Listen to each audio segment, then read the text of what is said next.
Hello,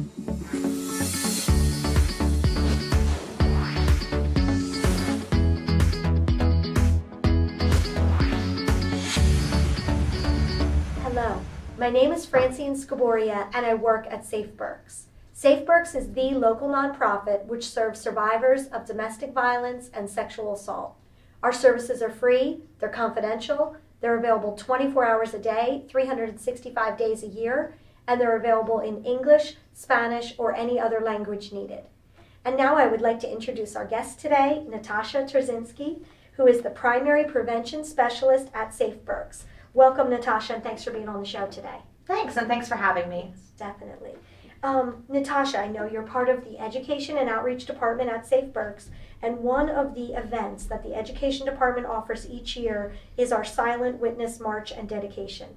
Can you tell me a little bit about this very solemn tradition at Safe Berks? Sure. So the Silent Witness Initiative began promoting and educating in 1990 to support an end to domestic violence through community-based exhibits. It started with a small group of volunteers in Minnesota, and it grew to an international presence. Wow. Safe Berks started their Silent Witness Dedication and March in 1999, and it takes place each year in the month of October, which is Domestic Violence Awareness Month. The Silent Witness Initiative, it's a voice that honors the lives of domestic violence homicide victims through family support, community connections, and advocacy for change. Excellent. I'm so glad we do this every year. It is a very solemn tradition, but I think it's really important.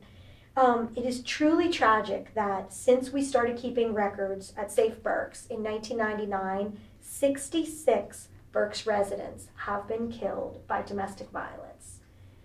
Tell me a little bit, Natasha, how we as an agency in this tradition, the Silent Witness, honor and remember those specific 66 people.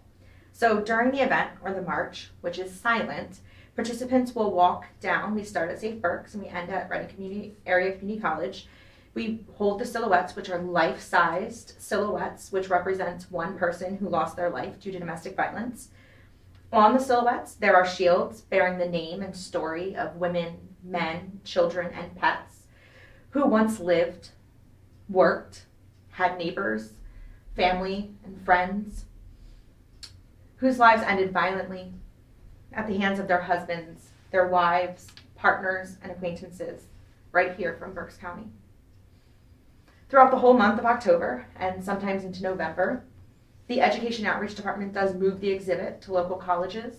So it's been to Alvernia, Albright, Kutztown, Reading Area Community College, as well as even St. Joe's Medical Hospital, as well as the Reading Tower Health. That's excellent. And I know it is a lot of work for your department to move these very large, heavy silhouettes back and forth to all these different organizations, colleges, and hospitals. But I just want to commend you. Yeah, I want to commend you because every person who encounters this exhibit is going to be changed. They're going to learn, they're going to be educated, they're going to feel, because you can't look at this exhibit and not feel for these people. So thank you for everything you do and your department.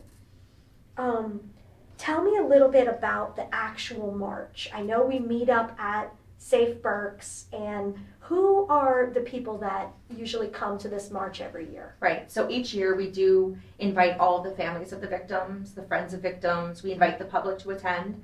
We usually have advocates that show up. We have Safe Berks staff members, volunteers, board members, and even the media comes and supports us. Yes. Excellent. And I noticed the years that I've been there, some family members of these, people who have been tragically killed by domestic violence, I feel like it means a lot to them, and they come every year, and sometimes they even wear their own personalized shirts that honor the person they love. And so I think it does mean a lot to the people that come to the march. Absolutely. Yeah.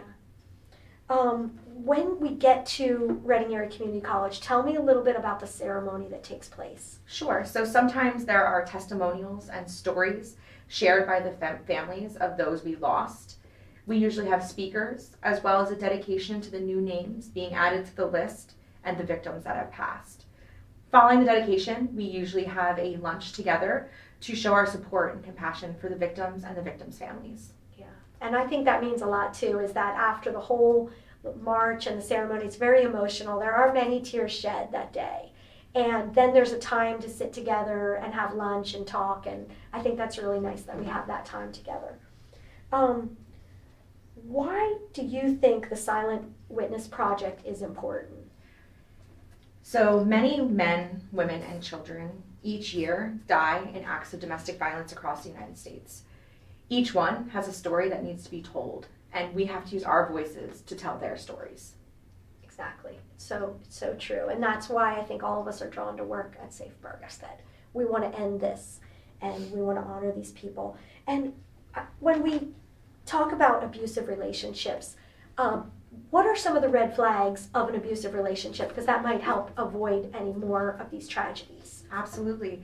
So some of the red flags include, but are not limited to, someone who is excessively and extremely jealous or possessive. They might constantly be checking in via text message or calling. They might even ask that the person checks in with them throughout the day. It could be someone telling someone how to dress, how to wear their hair, controlling what they do, who they see. They might even prevent them from talking to friends and family. Usually when we speak to victims, some of the red flags that they noticed was that nervous feeling that they got, that almost like they're walking on eggshells around this person, and the feeling like no matter what they do, they're not doing anything right. Sometimes they might threaten to hurt you. They might threaten to hurt your family, your pets, or even themselves. They might hurt you physically, and they might even be throwing or smashing things in anger, especially when arguing. So if anyone out there is experiencing, or someone they love is experiencing these red flags, we would encourage you to get in touch with Safe Berks. We have free counseling, we have support groups. Emotional abuse is abuse, and these kinds of red flags might start out with mental or emotional abuse, but they often lead into physical abuse and other types of abuse. So please contact Safe Berks if we could be of assistance. And is there anything else that you would like to add? I would, if you don't mind. Yeah. So there is such a stigma about talking about domestic violence. It's that old saying that what happens behind closed doors stays behind closed doors. The Silent Witness Initiative breaks down that stigma. It also educates and creates awareness for those to speak up and speak out about their abuse. It also helps those dealing with domestic violence know that they have community resources like Safe Berks to reach out to and to seek help from. Yes, it's so true. And by walking down that street that day, even though we are silent, I think we make a very loud statement that people see us, people notice, and they feel for the victims.